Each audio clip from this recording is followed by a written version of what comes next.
Hey, welcome to Being Classy. My name's Peter.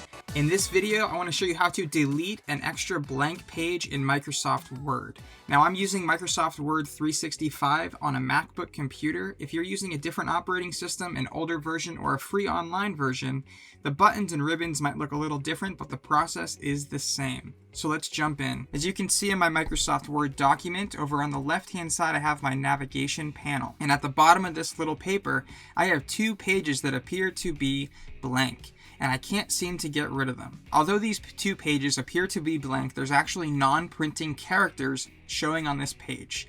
In order to show those non-printing characters, if you go up to the top left corner to the home button on your toolbar ribbon and scroll over towards the middle at the top of the screen, you'll see this paragraph marker, and this is the Show Hide Non-Printing Characters button.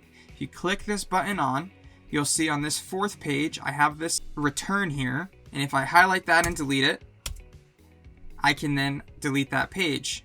Then on this third page, I can see that I have some more, so I can highlight these non-printing characters, delete them, and then I've gotten rid of my third and fourth page. So I've got these blank pages here again.